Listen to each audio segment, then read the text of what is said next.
Assalamualaikum warahmatullahi wabarakatuh. Alhamdulillahi rabbil alamin. Alladzi nahmaduhu wa nasta'inuhu wa nastaghfiruh wa na'udzu billahi min shururi anfusina wa min sayyiati a'malina. May yahdihillahu fala mudhillalah wa may yudlil falan tajida lahu waliyyan mursyida. Asyhadu an la ilaha illallah wa asyhadu anna Muhammadan abduhu wa rasuluhu la nabiyya ba'd. Allahumma fassalli wa sallim ala hadzal nabiyil karim Muhammadin sallallahu alaihi wasallam la nabiyya ba'd.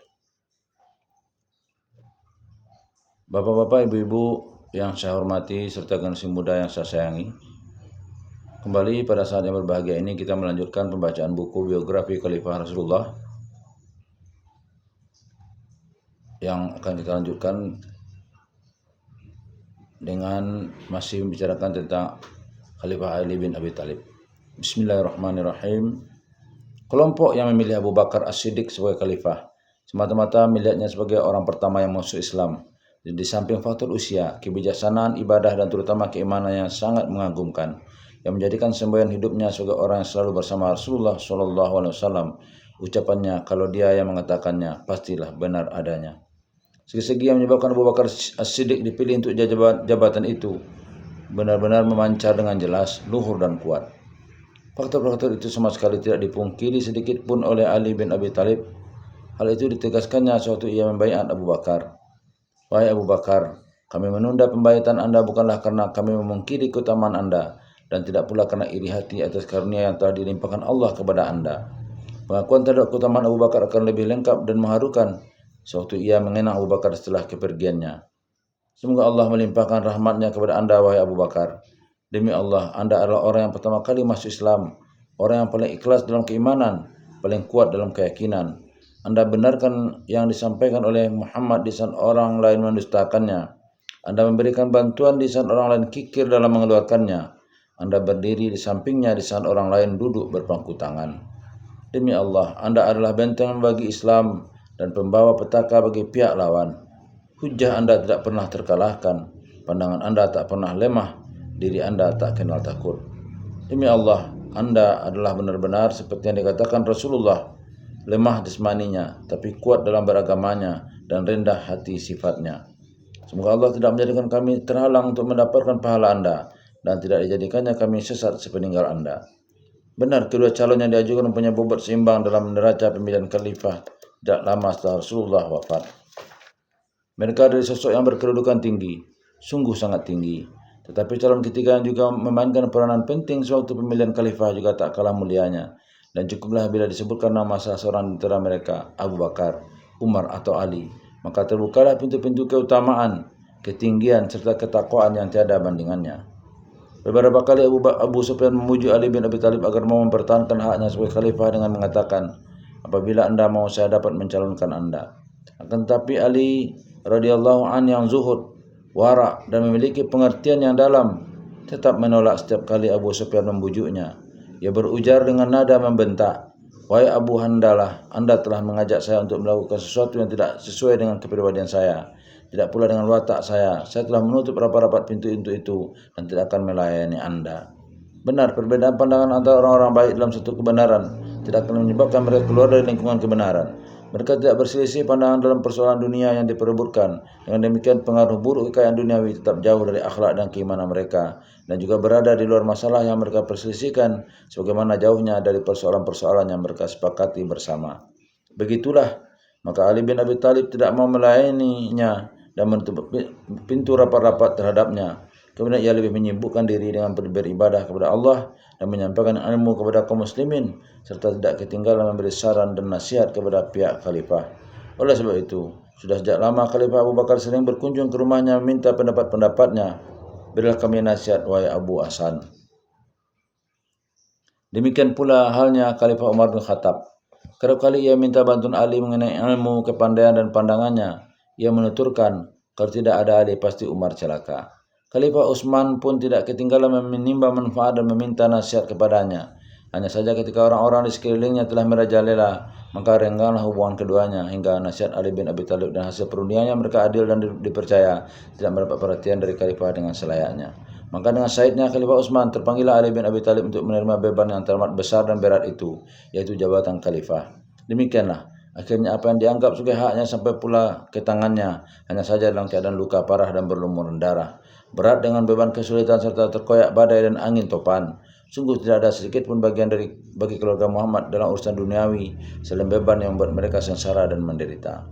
Pada masa akhir pemerintahan Khalifah Utsman bin Affan radhiyallahu an, sekelompok warga Bani Umayyah bermain api terhadap nasib negara dengan berturutkan hawa nafsu mereka, sehingga pada akhirnya melahirkan fitnah besar berupa bentrokan bersenjata yang melibatkan semua lapisan masyarakat Islam di berbagai pelosok negeri.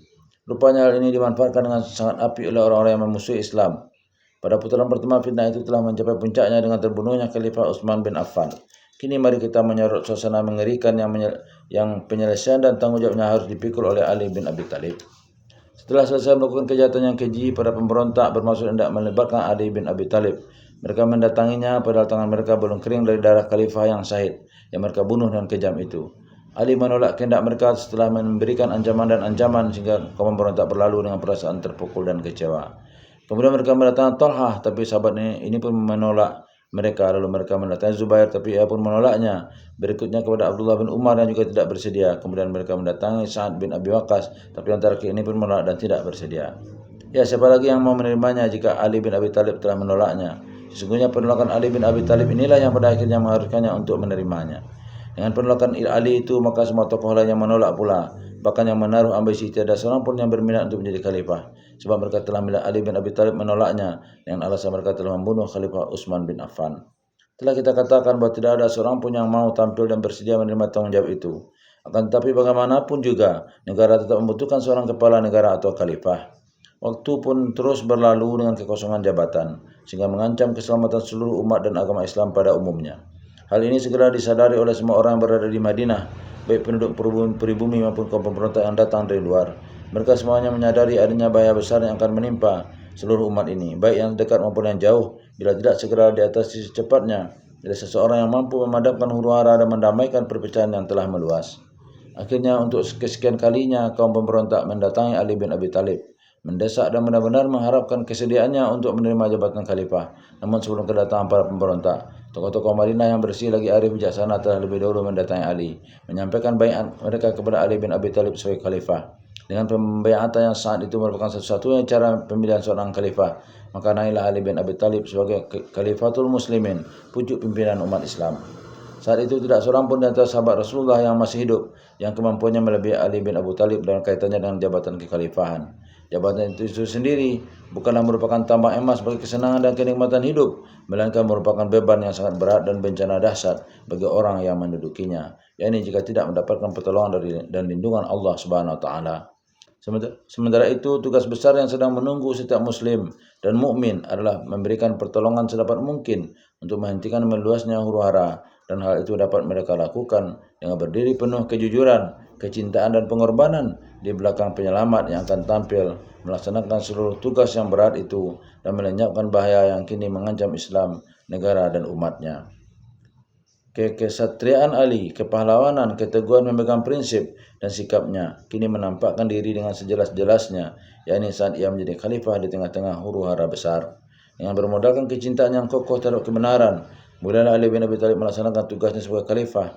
Kebijaksanaannya dimulai dengan memberikan tunjangan kepada seluruh kaum muslimin yang diambilkan dari Baitul Mal, sebagaimana pernah ditempuh oleh pendahulunya Abu Bakar As-Siddiq radhiyallahu an. Khalifah Abu Bakar radhiyallahu an dulu saat menjabat sebagai khalifah memberikan tunjangan kepada segenap kaum muslimin dari Baitul Mal secara merata, tidak membedakan antara mereka yang lebih dahulu masuk Islam dengan orang-orang yang masuk Islam belakangan.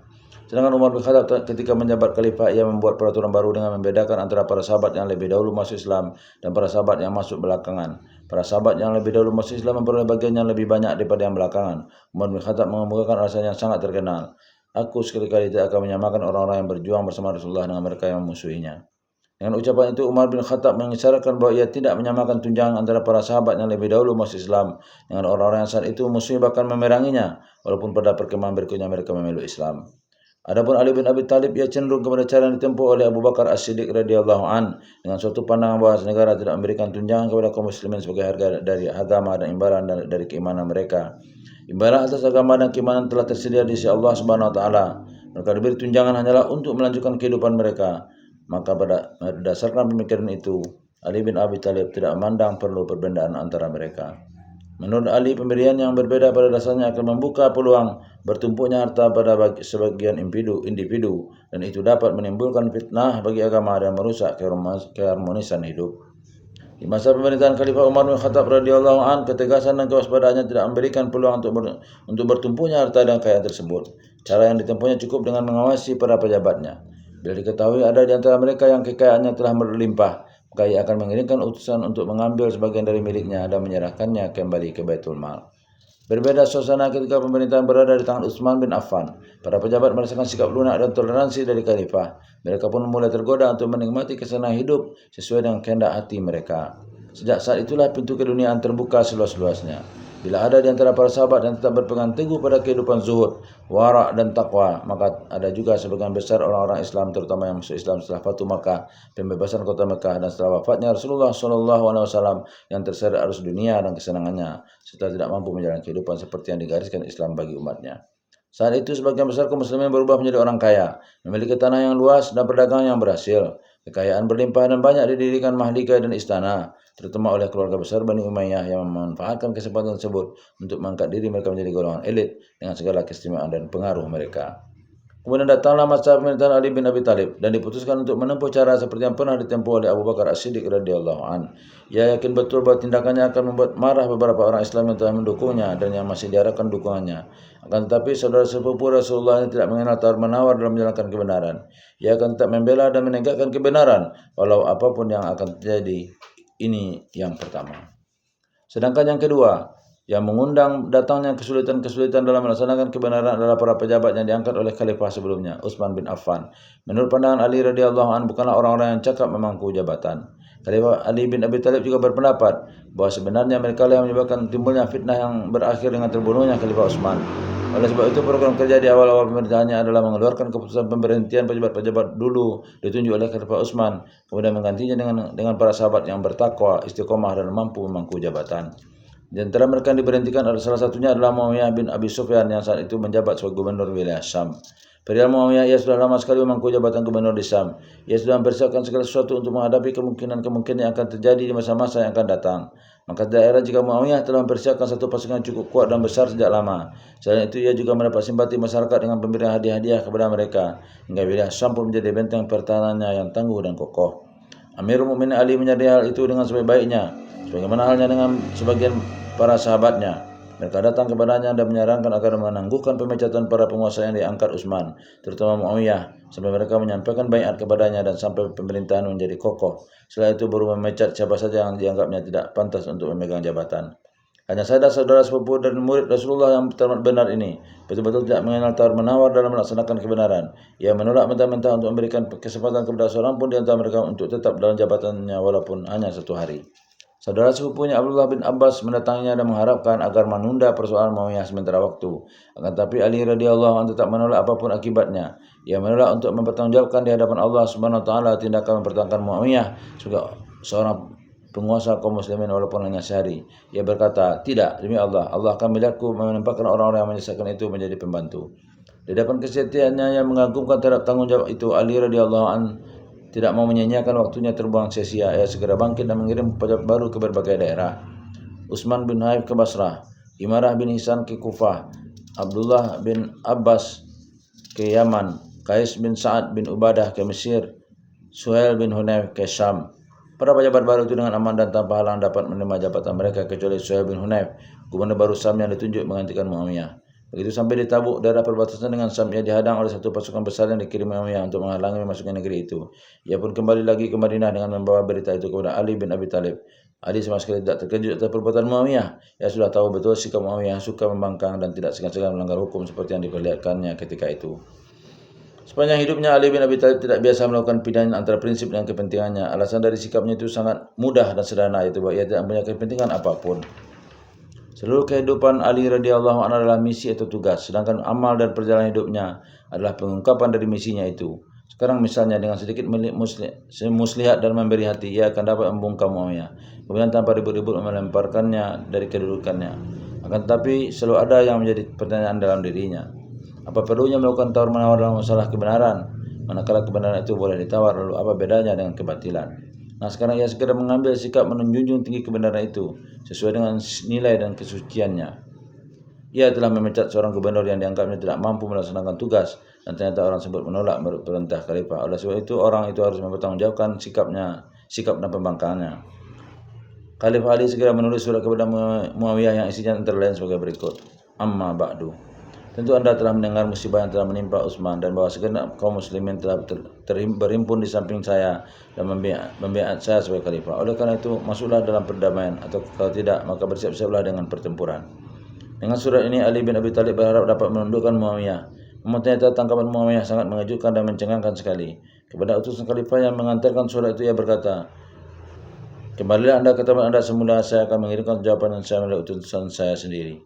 Muawiyah menunaikan ucapannya. Ia mengirim jawaban melalui seorang utusan dari Bani Abs yang pergi dengan membawa surat penguasa Syam ke Madinah. Tatkala Khalifah Ali membuka surat balasan ini, mimik kemukanya diliputi rasa heran dan terkejut. Surat yang dikirim kepadanya merupakan kertas yang sangat panjang dan lebar, tapi tiada tulisan di atasnya kecuali kalimat di bawah ini. Dari Muawiyah bin Abu Sufyan kepada Ali bin Abi Thalib. Itu saja, tidak ada kata-kata lain. Kemudian mengembanglah senyum pahit di bibir khalifah. Bila pun mengalihkan pandangannya kepada utusan Muawiyah yang satu sedang berdiri di hadapannya, saya berkata, "Wahai manusia, dengarkan dan camkanlah apa yang saya katakan. Saya telah datang kemari dengan meninggalkan 50.000 prajurit di wilayah Syam. Menyangkut mereka basah kuyup oleh air mata di bawah baju Utsman yang mereka angkat di atas tombak mereka. Mereka telah berjanji kepada Allah untuk tidak menyarungkan pedang mereka sebelum dapat membunuh orang yang membunuh Utsman, atau nyawa mereka kembali kepada Allah. Bukankah demikian yang dimaksudkan dengan surat Muawiyah ini? Itulah langkah yang diambil Muawiyah untuk menentang khalifah baru ini, baju Utsman yang penuh darah. Sungguh perkembangan yang terjadi berjalan di sesuai alur yang lebih banyak membantu Muawiyah dan menambah kesulitan dan kerumitan bagi pihak Ali. Ibunda Aisyah radhiyallahu anha yang sebelum terjadinya pembunuhan atas diri Utsman telah pergi ke Mekah untuk melakukan umrah. Amat murka dan naik darah ketika mendengar malapetaka itu. Sementara Zubair dan Talhah, dua orang sahabat besar Rasulullah SAW, atas permintaan mereka dibiarkan oleh Ali meninggalkan Madinah menuju Makkah. Ini menyalahi nasihat para sahabat dekat Ali yang menganjurkan agar mereka menahan mereka supaya gerak-gerik mereka dapat diawasi dari dekat. Aisyah Ummul Mukminin bersama Zubair dan Talhah memimpin rombongan besar kaum muslimin berangkat menuju Basrah untuk mengarahkan penduduk menuntut bela atas kematian Utsman. Pada saat itu Ali bin Abi Thalib telah meninggalkan Madinah menuju Irak, yakni setelah datangnya surat Muawiyah. Ali bin Abi Thalib berkata, "Orang-orang Syam memiliki keserangan yang berbahaya, aku lebih senang dekat mereka." Tatkala Ali sedang dalam perjalanan menuju Irak, sampailah kepadanya berita perjalanan Aisyah, Talha dan Zubair ke Basrah. Bencana apa ini dan apa pula yang harus dihadapinya? Tidak dapatkah persoalan Utsman ini diserahkan saja kepada pemerintah, menjatuhkan kisah yang setimpal kepada mereka yang bersalah, yakni setelah tiba waktunya yang tepat? Tidak ada keraguan sedikit pun hati Ali bin Abi Thalib terhadap Aisyah, Talha dan Zubair bahwa dirinya bersih dan tidak terlibat dalam peristiwa terbunuhnya Utsman. Namun apa maksud perjalanannya mereka lakukan itu? Desas-desus yang tersiar mengatakan bahwa mereka menuju Basrah untuk mengejar pembunuh-pembunuh Utsman di wilayah ini, dan mereka meminta bantuan para tokoh serta sebagian penduduk Irak yang menyelesaikan terjadinya pembunuhan tersebut. Akan tetapi bukankah di negeri ini ada pimpinan untuk menghadapi kaum perusuh? Tidak diragukan tanggung jawab amanah dan ketaatannya, bahkan ketegasannya membela kebenaran sekalipun terhadap dirinya sendiri. Semua itu tidak perlu dipertanyakan lagi, apalagi menjadi bahan kecurigaan. Tak dapatkah persoalan Utsman ini diserahkan kepada negara yang dipimpin oleh seorang khalifah yang memiliki mutu prima yang akan menyelesaikannya dengan sebaik-baiknya? Manakala ada satu kelompok yang menuntut balas atas darah Utsman, sementara lain yang menolak dan melawan para penuntut itu sehingga muncul bentrokan bersenjata, maka bagaimanakah seharusnya sikap pemerintah? Haruskah ia berpangku tangan membiarkan pertumpahan darah itu terus berlangsung? Kalau sampai terjadi kericuan seperti itu, apa pula yang akan menimpa Islam dan apa pula yang akan terjadi atas kaum muslimin? Semua itu menjadi beban pikiran Khalifah Ali. Ia segera mengambil keputusan untuk membelokkan rombongan dari Madinah menuju Basrah. Ketika sampai dekat perbatasan, pasukannya berhenti di suatu tempat bernama Zikar. Ternyata seperti yang telah diduga dan diprediksi sejak awal, belum lagi dengan pasukan yang dipimpin Ibunda Aisyah memperoleh kedudukan yang kuat di Basrah, terjadilah pertempuran yang mengejutkan antara pasukan yang dipimpin Aisyah dengan penduduk Basrah yang sangat enggan menyerahkan keluarga mereka yang terlibat dalam pembunuhan Utsman. Dengan demikian terjadilah apa yang dikhawatirkan selama ini oleh Ali bin Abi Thalib, sedangkan ia selaku khalifah merupakan orang yang pertama dan terakhir yang harus mempertanggungjawabkannya. Bukankah ia seorang kepala negara? Dengan demikian ia harus mampu memaksa mereka untuk menghormati undang-undang negara. Kalau tidak, ia harus menyerahkan semua persoalan itu kepada orang lain yang dianggap mampu menyelesaikannya. Namun pada saat itu tidak ada seorang pun yang lebih mampu daripada Abu Hasan. Sebab untuk menangani masalah-masalah besar seperti ini dibutuhkan juga sosok yang berkemampuan besar. Dalam segala tindakannya, Ali selalu menunjukkan sikap keteladanan.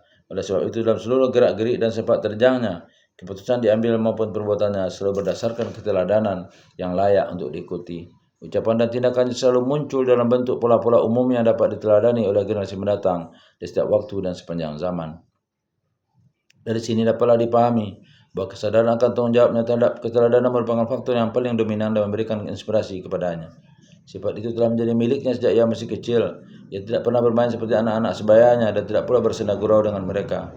Ketika menginjak masa remaja, ia tidak pernah melakukan perbuatan sia-sia yang menjadi ciri tingkah laku remaja yang sesuai dengannya. Ia menjalani masa itu sebagai anak muda yang suci, yang memikul beban orang dewasa sejak dini, dan ketika dewasa seluruh kehidupannya dibaktikan untuk memenuhi tuntutan sikap keteladanannya berupa sikap kesatria dan berbudi luhur. Sekarang ia tengah menghadapi huru-hara yang bergelombangnya setinggi gunung. Tanggung jawab yang dihadapinya bukan hanya tanggung jawab sebagai khalifah semata, tapi ia juga harus menghadapinya dengan tindakan yang patut untuk dijadikan teladan bagi kaum muslimin. Ya, tanggung jawabnya sebagai seorang teladan menjadikan kecenderungan dan keputusannya sebagai undang-undang umum yang dapat diteladani oleh angkatan baru dan generasi yang akan datang.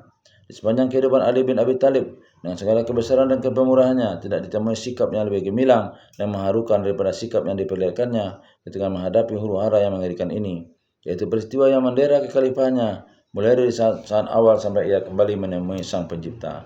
Di sini ketika kita berhadapan dengan seorang guru yang mutunya tidak dapat ditandingi oleh siapapun, seorang guru yang tidak mementingkan memperoleh kemenangan dari lawan-lawannya dan tidak pula membela pemerintahan dan kekuasaannya.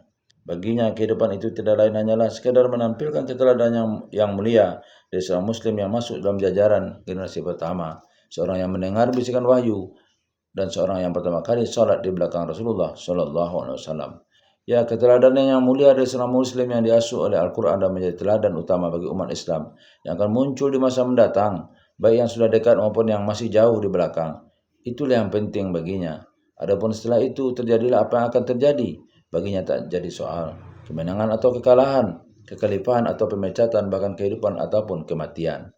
Tidak ada satupun yang mampu memuaskan dirinya dan menyembuhkan dahaga kerinduannya selain memberikan keteladanan yang baik. Dan keadaan seperti itulah kita akan mendapati khalifah. Ia akan senantiasa bertindak sebagai teladan yang baik bagi umat, sekarang, nanti, dan kapanpun. Kini di saat itu, kita akan mendapati keteladanannya saat menghadapi pasukan yang dipimpin oleh Ibunda Aisyah, Talha, dan Zubair. Esok hari, kita akan mendapati keteladanannya ketika menghadapi pasukan Muawiyah. Dan lusa, kita juga akan mendapati keteladanannya saat menghadapi kaum pemberontak Khawarij. Di saat berita terjadinya pertumpahan darah di Basrah itu sampai ke telinganya, ia segera mengirim utusan ke Kufah minta bantuan. Setelah kebantuan itu datang, pasukan pun segera menggetarkan bumi dengan suara gemuruh. Mereka mendesak khalifah agar segera menggempur pasukan yang dipimpin oleh Talha dan Zubair. Dalam peristiwa ini terlihatlah kearifan dan ketajaman pandangannya. Dari semangat tentara Kufah yang berapi-api, nyatalah baginya warga Kufah tidak berbeda dengan warga Basrah. Di antara mereka ada yang terlibat dalam pemberontakan terhadap Utsman bin Affan, dan kini orang-orang itu merasa mendapat angin hingga mereka pun berhimbauan untuk bekerja sama bertemu dengan kobaran semangat yang kian menyala. Maka menempatkan pasukan dengan semangat bergelora di bawah kekuasaan undang-undang merupakan tindakan yang sangat bijaksana dan tepat sekali. Amirul Mukminin Ali bin Abi Thalib melihat semangat warga Kufah yang menggebu-gebu, yang ingin menunjukkan jalan yang benar, menyampaikan pelajaran bahwa kebenaran dapat dicapai dengan berbagai cara, dan menghunuskan senjata adalah cara yang paling terakhir. Dan apabila sudah diperintahkan untuk berperang, maka hendaklah melaksanakannya dengan adil dan sesuai hukum peperangan. Ali radhiyallahu anhu memanggil Qa'qa' bin Amir. Ali radhiyallahu anhu mengutusnya untuk mengantarkan setandan buah zaitun kepada Ibunda Aisyah, Talha, dan Zubair. Di Basrah, Qa'qa' melakukan pembicaraan dengan Ummul Mukminin, kemudian datang pula Talha dan Zubair. Maka diadakanlah pertemuan antara mereka untuk melakukan perundingan yang berjalan lama. Untuk itu marilah kita persilakan Ibnu Katsir, sejarawan besar itu, untuk menyampaikan beberapa potong dialog yang berlangsung di antara mereka. Ibunda Ummul Mukminin, apa maksud kedatangan Anda ke Basrah? Tanya Qa'qa'. Untuk mencari perdamaian di antara manusia, jawab Ibunda Aisyah. Dan Anda berdua, Talha dan Zubair, apa pula maksud Anda datang kemari? Tanya Qa'qa' pula. Juga demi perdamaian dan di antara kaum muslimin. Dapatkah Ibunda Aisyah dan Anda berdua mengemukakan bagaimana perdamaian yang Bunda dan Anda kehendaki dengan menuntut balas kematian Utsman dan membunuh si pembunuhnya? Jawab mereka. Sebenarnya tuan-tuan akan berhasil membunuh para pembunuhnya di antara warga Basrah ini. Akan tapi tuan-tuan lebih berada di jalan yang benar sebelum membunuh daripada setelah membunuh. Tuan-tuan terlalu banyak membunuh. Jumlah orang yang tuan-tuan bunuh sudah mencapai 600 orang, sehingga hal ini menimbulkan kemarahan 6.000 orang. Tuan-tuan mencari seorang pemenuh yaitu Harkus bin Zuhair, tapi tuan-tuan tak dapat menemukannya karena ada 6.000 orang yang memiliki hak kepadanya dan melindunginya. Tak dapatkah bunda dan anda berdua memberi kesempatan kepada Amirul Mukminin Ali untuk menunda pembunuhan terhadap orang-orang yang membunuh Utsman sampai keadaan memungkinkan? Saat ini pendapat di seluruh penjuru negara Islam berbeda-beda. Sementara itu, sekelompok besar yang terdiri dari suku Rabiah dan Mudar telah terhimpun pula untuk menyalakan api perang yang dahsyat. Lalu bagaimana pendapatmu, hai kakak, bunda? Kami berpendapat, sebaiknya bunda dan anda berdua lebih mengutamakan keselamatan dan memberikan baiat kepada Amir Mukminin. Dan hendaknya tuan-tuan menjadi kunci kebaikan sebagaimana halnya tuan-tuan di masa lalu. Janganlah tuan-tuan membawa kami kepada bencana yang juga akan menyeret bunda dan tuan-tuan sendiri. Sampai di situ usailah perundingan tersebut. Ummul Mukminin Talha dan Zubair dapat diyakinkan dengan jalan pikiran kakak dan sepakat agar Ali datang sendiri ke Basrah agar sempurnalah persetujuan damai itu. Ketika kakak kembali menghadap khalifah dan menyampaikan hasil pembicaraannya, bukan main gembiranya hati khalifah, hingga tak ada rasanya orang di bumi ini yang gembira dan berbahagia seperti yang gembiranya di saat itu. Kini darah kaum muslimin telah terpelihara dan tidak akan tertumpah lagi. Tidak satu pun yang dapat memberikan kegembiraan dan kebanggaan kepada jiwanya sedang hal yang demikian. Sesaat setelah itu disampaikannya pidato di hadapan pasukan yang menunjukkan bahwa betapa gembiranya hati beliau. Disebutkannya kepada mereka masa jahiliyah dengan dendam permusuhan yang merajalela dan peperang buas yang tidak terkira. Kemudian datanglah Islam dan dijalinya hati mereka, dipersaudarakannya semua manusia, serta dijadikannya mereka seperti jari-jari sisir yang rata. Tidak ada sedikit pun kelebihan orang Arab dan orang asing, kecuali dengan ketakwaan. Kemudian diingatkannya akan persatuan mengagumkan yang telah menghimpun umat Islam dari berbagai penjuru di bawah pimpinan Rasulullah SAW. Setelah itu di bawah pimpinan khalifahnya Abu Bakar As-Siddiq radhiyallahu an. Selanjutnya di bawah pimpinan Umar bin Khattab radhiyallahu an. Setelah itu ditutupnya pidato dengan ucapan yang seakan-akan ditujukan kepada Muawiyah, katanya. Kemudian terjadi peristiwa ini. Ada satu golongan yang mengharapkan kekayaan duniawi dan menginginkan agar Islam mundur kembali, tetapi Allah akan menentukan kehendaknya. Ketahuilah, esok aku akan berangkat pergi, maka ikutlah kalian bersamaku. Akan tetapi jangan sekali-kali mereka yang merasa terlibat dalam pembunuhan Utsman mencoba untuk menyertaiku. Sungguh yang berbicara itu memang betul-betul seorang laki-laki teladan. Sementara kata-kata dan suasana yang dipilihnya menyebabkan kebenaran itu tambah berpengaruh. Keadilan semakin kukuh dan keutamaan kian berkembang. Esok harinya berangkatlah Amirul Mukminin menuju Basrah bersama para sahabat dan pasukannya. Mereka berhenti di sana dan kedua belah pihak pun mempersiapkan diri untuk melaksanakan perdamaian. Akan tetapi di sana masih ada beribu pasang mata yang terus mengintai dan persekongkolan tidak pernah diam. Allah yang Maha Esa juara yang mengetahui hakikat kekuatan tersembunyi yang menghasut beribu pasang mata itu dan yang mengendalikan persekongkolan serta berubah arah tiupan angin. Di antara apa yang diceritakan sejarah kepada kita tentang yang terjadi kemudian, bahwa pembunuh-pembunuh Utsman mengerahkan segala daya upaya menggagalkan perdamaian yang sudah diambang pintu. Sebab mereka yakin jika perjanjian itu terlaksana, maka pada gilirannya kepala dan darah mereka yang akan dibereskan.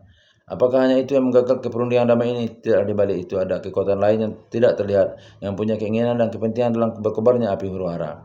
Bagaimanapun juga kenyataannya belum lagi menyingsing fajar pagi yang semula ditetapkan untuk memulai perundingan damai. Tiba-tiba 2.000 prajurit yang terlibat dalam pembunuhan Utsman datang menyerang. Mereka menyerbu tenda-tenda pasukan Basrah yang dipimpin oleh Talha dan Zubair, serta menebaskan pedang mereka ke leher para prajurit di saat mereka sedang menyenyak tidur. Pihak lawan segera bangkit dari tidurnya dengan menghunus pedang mereka masing-masing, dan saat itu tidak ada peluang untuk menghilangkan kesalahpahaman di antara mereka. Dengan adanya penyebab ini, maka pasukan Basrah menuduh bahwa tawaran damai itu hanya tipu muslihat belaka.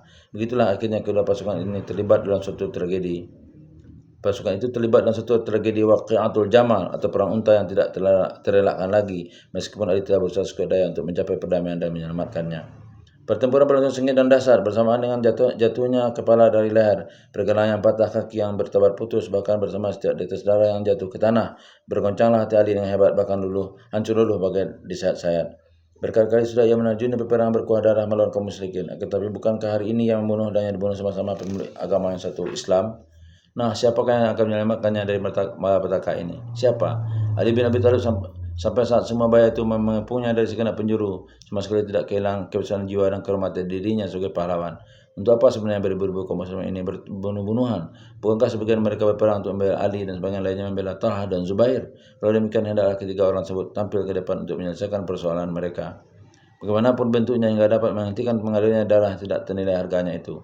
Sudah berpikir seperti itu, ia maju kudanya ke tengah pasukannya sedang bertempur itu lalu berseru, "Wahai Talha, datanglah ke sini, dan wahai Zubair, datanglah pula kemari."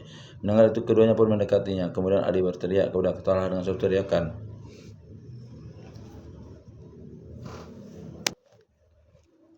yang memuat segala apa yang diwariskan oleh nenek moyangnya berupa kebesaran dan keperwiraan.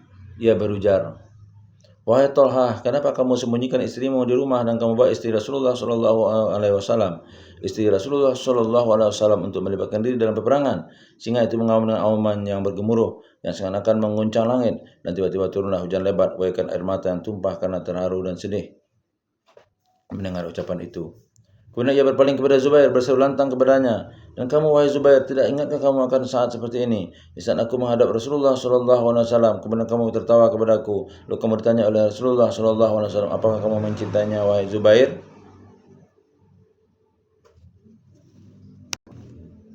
Maka jawabmu, benar ya Rasulullah. Kemudian Rasulullah berkata kepadamu, maka ingatlah apabila kamu sampai memeranginya, berarti kamu berlaku aniaya kepadanya.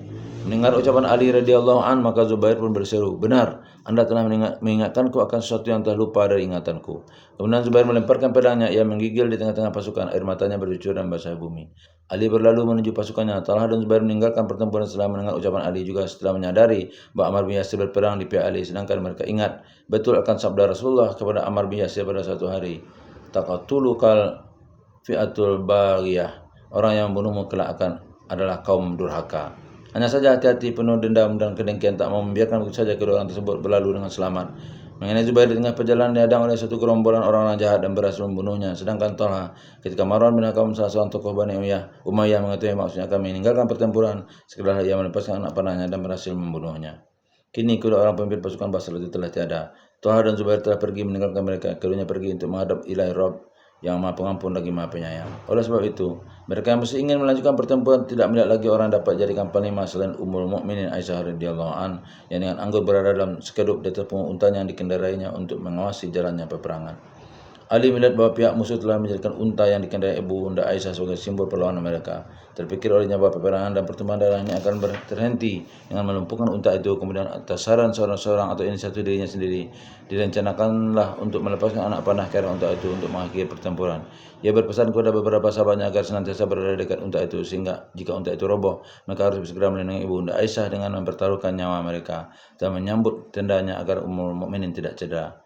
Sungguh Ali radhiyallahu an adalah seorang satria, seorang pahlawan dan seorang teladan. Apalagi yang bisa ia harapkan setelah melakukan tindakan itu, dan ternyata yang itu memberikan hasil yang gemilang, pertempuran terhenti dan pertumpahan darah dapat diakhiri. Kemudian Khalifah Ali memanggil Muhammad bin Abu Bakar agar menemani saudara perempuannya Ummul Mukminin Aisyah menuju rumah yang telah disediakan untuk menyambutnya. Mereka bertolak dengan membawa perlengkapan perjalanan ke Mekah, lalu ke Madinah dalam keadaan aman, damai dan terhormat. Selesai pertemuan yang sungguh menyedihkan, Ali berdiri di tengah-tengah pasukannya untuk menyampaikan keputusan-keputusan barunya. Janganlah kalian kejar orang yang melarikan diri, jangan pula dibunuh orang yang terluka, dan jangan dirampas harta kekayaannya. Barang siapa meletakkan senjata maka ia aman. Begitu juga yang mengunci pintu rumahnya, ia pun dalam keadaan aman. Para sejarawan mengatakan para pengikut Ali bin Abi Thalib mendapatkan emas dan perak, tapi tidak seorang pun yang tertarik terhadap benda itu. Mereka tak melaksanakan perintah khalifah dalam keadaan menderita dan serba kekurangan. Mengenai hal itu mereka pernah bertanya kepada Ali, kenapa begini? Kita diperbolehkan mereka, tapi harta rampasan mereka tidak halal bagi kita. Ali menjawab, tidak ada penawanan terhadap mereka yang bertauhid dan beriman. Tidak ada pula rampasan kecil terhadap mereka yang pergunakan untuk kecuali terhadap apa yang mereka pergunakan untuk berperang. Khalifah menyadari bahwa pelarangannya itu akan ditentang oleh orang-orang yang berwatak lemah dan para pendukungnya. Akan tetapi sekalipun seluruh manusia yang ada di muka bumi akan berpencaran meninggalkannya, ia akan tetap membela dan perjuangkan prinsipnya manakala itu adalah suatu kebenaran. Pertempuran telah usai dan kemenangan di pihak Amirul Mukminin. Dari segi kemiliteran, kemenangan itu hanyalah setitik nokta, sedangkan bagian terbesar adalah kemenangan kebenaran dan prinsip-prinsipnya. Menyingkirnya Talha dan Zubair dari perang di saat berkecamuknya pertempuran merupakan pengakuan dari mereka bahwa Ali berada di pihak yang benar. Sementara itu penyesalan Ummul Mukminin atas keterlibatannya dalam sengketa ini juga merupakan pertanda bahwa kebenaran bersama Ali bin Abi Thalib. Itulah kemenangan yang lebih penting yang dapat melapangkan dada Ali bin Abi Thalib. Sesungguhnya yang selalu diharapkan oleh Ali adalah senantiasa berdiri selamanya atas kebenaran, dan agar umat dapat memahami sikapnya sehingga mereka dapat menjadi kekuatan pendukung baginya dalam mensucikan dan menghormati kebenaran. Selain itu, yang menjadi harapan terbesarnya adalah agar ia tetap setia dalam menunaikan kewajiban-kewajiban keteladanan dan menetapinya, dan agar seluruh umat juga memahami sikapnya sehingga mereka dapat memanfaatkan keteladanan itu dalam bentuk kehidupan mereka. Rintangan pertama dari huru-hara berhasil dilewatinya dengan keberanian seorang pahlawan, kesalahan seorang teladan, dan kearifan seorang budiman. Sungguh kita telah menyaksikan akhir dari peristiwa Mauqiatul Jamal atau Perang Jamal. Peristiwa telah berakhir. Kini Khalifah Ali tengah duduk di rumahnya dikelilingi oleh para sahabatnya selesai peperangan. Namun tiba-tiba masuklah salah seorang anak buahnya dan berkata, Amr bin Jurmus, pembunuh Zubair, menunggu di luar dan minta izin untuk menghadap Anda. Ali memberi izin dan sang pembunuh itu pun masuk sambil berlagak dengan pungahnya karena mengira khalifah akan memberikan pujian dan menerimanya sebagai seorang pahlawan. Akan tetapi duganya itu meleset. Begitu ia masuk dan bertatap muka dengan khalifah, ia dibentak, "Apakah yang kau bawa itu pedangnya Zubair?" Dengan suara gemetar karena bentakan itu, orang tersebut menjawab, "Benar, ini pedangnya, saya rampas setelah saya bunuh."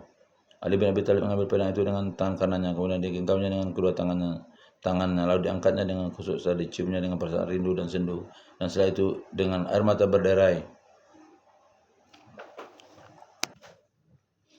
di kedua pipinya. Ia berkata, "Pedang ini, demi Allah, adalah pedang yang selama ini dipergunakan oleh pemiliknya untuk membebaskan Rasulullah dari berbagai mara bahaya." Kemudian ditatapnya si pembunuh itu dengan pandangan yang menyala-nyala. Saya berkata, "Mengenai dirimu, wahai pembunuh putra Safiyah, bergembira dengan masuk neraka atas apa yang telah kamu lakukan." Dengan langkah gontakan yang merasa terpukul dan gagalnya harapan, Amr bin Jurmas keluar sambil bersungut-sungut. "Aneh sekali tuan-tuan ini, telah kami bunuh musuh-musuh kalian, tapi sebagai balasannya kalian mengatakan bahwa kami akan masuk neraka." Itulah keagungan putra Aswan Wahyu dan orang pertama yang masuk Islam. Keagungan seorang kesatria dan pahlawan utama. Itulah keagungan seorang khalifah, seorang teladan, suatu keagungan yang tidak henti-hentinya memperkokoh dirinya, yakni selama ia masih hidup, dengan menyelesaikan pekerjaan-pekerjaan besar dan mencetak karya-karya mulia.